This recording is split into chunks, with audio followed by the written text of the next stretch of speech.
inakamilika lini hii barabara? Na milioni 127 zimeenda wapi za serikali? Hatutaki Kwaru. Hata barabara isabi na Kwaru tena. Hatujagomea Kwaru, sisi tunataka viongozi.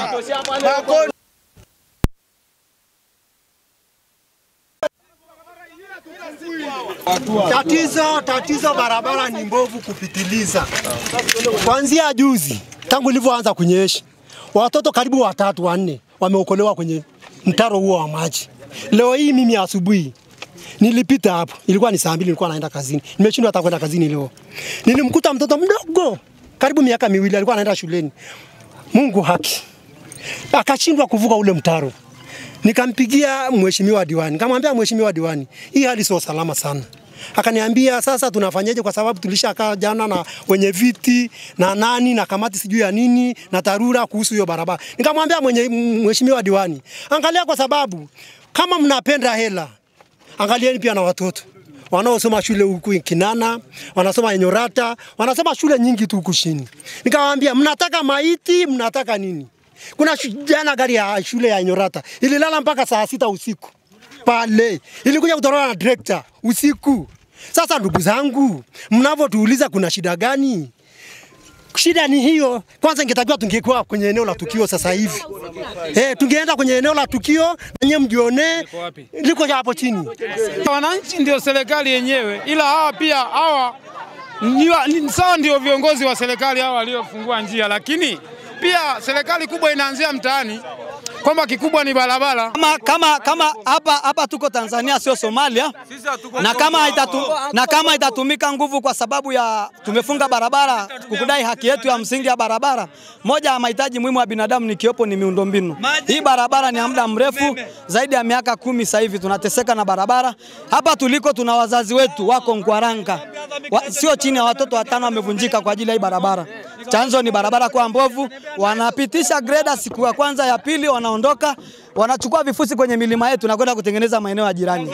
Kwa sababu tukishapata madhara watoto wakibebwa na maji ndio mnatuletea majeneza na simenti. Sasa hatutaki majeneza hayo mwaka huu. Tunachotaka ni barabara itengenezwe pasiwe na majeneza. Era ameshatuma magari ya Mora, mmeyazuia pale.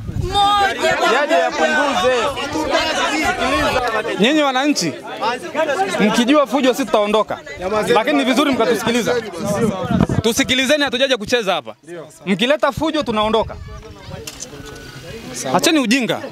Sikilizeni mnachoambiwa na viongozi. Kama mna viongozi wengine sasa muwaite waje wafanye kazi. Nimesema mkuu wa wilaya amenituma hapa na mkuu wa mkoa anafahamu hili tatizo. Mnamtaka mwingine wa wapi? Sasa msikilize. Endelee mkuu. Mnakosea. Sasa nisikilizeni. Sasa sio wajinga. Mimi nilikuwa nasema mheshimiwa kutuambia sisi wajinga. Ondoka, sisi si wajinga mheshimiwa. Naombeni mnisamee. Sawa jamani. Sawa. Hapo tumekusamea. Naombeni mnifanyeje? Mnisamee. Tumekusamea baba. Sawa. Jamani. Sasa naombeni tusikilizane basi. Si mmeita serikali hapa? Ndio. Serikali si imefika? Ndio. Kinachotakiwa ni barabara kufanyeje? Tengenezwa. Sikutengenezwa? Nimewaambia mkuu wa wilaya anafahamu hili tatizo pamoja na mkuu wa mkoa, si ndio? Ndio. Namuomba mtu wa TARURA aje hapa. Kwa dakika moja. Engineer sogea hapa. Kwa hali hii tukasema hivi vifusi vitasaidia. Mora tunachukua huko chini. Inatakiwa je hilo lobed linalobeba excavator. Sasa hata namna ya kupita. Tukasema tupite tukague sehemu korofi. Sawa, wananchi itakuwa imesaidia, lakini na hata magari na lobed ya kupeleka vitu mlimani itakuwa imesaidia. Ndio nia yetu, kwa sababu mkuu, kwa hali hii tunatengenezaje? Maana wanataka tuchukue Mora mlimani ule, na sisi tumekubali, lakini sasa tunapitaje kwenda kule na barabara imefungwa? Wala sio mtu wa sukari, wala sio mtu wa kuweza kufanyiwa hivyo. Ningekuwa mimi niko kwenye yule ambao pia amemwandikia kwamba yeye ndiye afanye kazi hapa kwenye barabara, ningeshamuondoa siku nyingi sana.